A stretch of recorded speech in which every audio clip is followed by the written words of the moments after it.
Hi friends, welcome to Omi and Pommi kitchens. எல்லோரும் எப்படி இருக்கீங்க?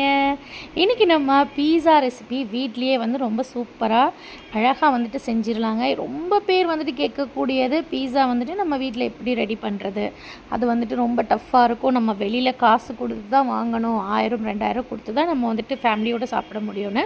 அப்படியெல்லாம் கிடையாது. ரொம்ப ஈஸியாக நம்ம வீட்லேயே ரெடி பண்ணலாம் வாங்க. இப்போ கொஞ்சம் போல் ஹாட் வாட்டர் எடுத்திருக்கேன். அதில் நம்ம ஃபஸ்ட் ஆஃப் ஆல் கொஞ்சம் போல்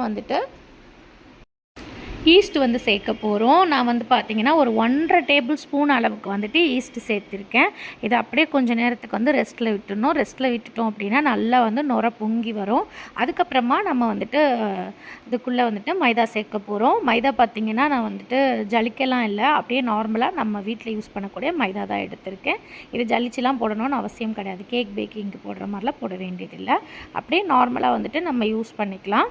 இது கிட்டத்தட்ட பார்த்திங்கன்னா ஒரு 4 கப் அளவுக்கு மைதா நான் யூஸ் பண்ணியிருக்கேன். 1.5 டேபிள் ஸ்பூன் அளவுக்கு ஈஸ்ட்டுக்கு 4 கப் அளவுக்கு மைதா சேர்த்து நல்லா இந்த மாதிரி பிணைஞ்சு கொடுக்கணும். பிணையும் பொழுது கொஞ்சம் கொஞ்சம் எண்ணெய் சேர்த்துக்கலாம் நம்ம. அப்போ நல்லா இன்னும் உப்பி வரும். உங்களுக்கு மாவு நல்லா உப்பி வரணும்.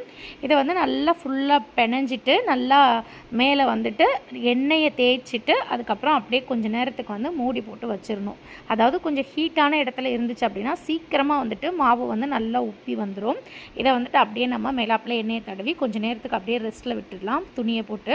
இப்போ பாருங்கள், நல்லா உப்பி சூப்பராக வந்திருக்கு. இது நல்லா அப்படி ப்ரெஸ் பண்ணும்போதே தெரியும் சூப்பராக அப்படியே உப்பி வந்திருக்கிறது. இப்போ நம்ம பீஸா மேக் பண்ணுறதுக்கு ஒரு ட்ரே எடுத்துருக்கோம். பீஸா நம்ம எப்பயும் ஆஸ் யூஷுவல் போடுறதுக்கு நிறைய ட்ரே இருக்குது, சைஸ் வைஸ் இருக்குது.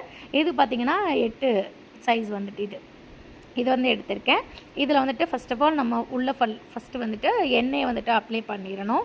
எண்ணெய் வேணான்னு நினைக்கிறவங்க மாவு கூட அப்ளை பண்ணிக்கலாம், ஒன்றும் பிரச்சனை கிடையாது. இப்போ நம்ம சைஸ்க்கு தகுந்த மாதிரி எடுத்து நம்மளுடைய பீஸாவை அப்படியே இதில் தடவி கொடுத்து ஃபுல்லாக ஃபில் பண்ணிடணும். ஓரங்கள்லாம் நல்லா ப்ரெஸ் பண்ணி கொடுத்துக்கணும். நம்மளுடைய திக்னஸ்க்கு தகுந்த மாதிரி நம்ம எடுத்துக்கலாம், நம்ம யூஸ் பண்ணுறதுக்கு தகுந்த மாதிரி.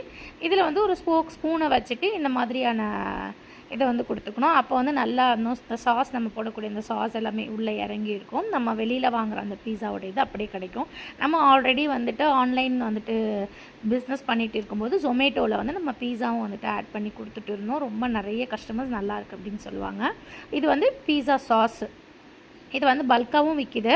இது நான் வீடியோக்காக வாங்கினதால வேண்டி சின்ன பாக்கெட்டு தான் 2-3 பாக்கெட் வாங்கியிருந்தேன்.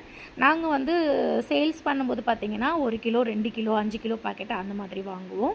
இப்போ நம்மளுடைய தேவைக்கு தகுந்த மாதிரி நம்ம போட்டுக்கிற வேண்டியது தான். நம்ம கஸ்டமருக்கு கொடுக்குறோன்னா தான் பார்த்து பார்த்து கொடுக்கணும். நம்ம வீட்டில் நம்ம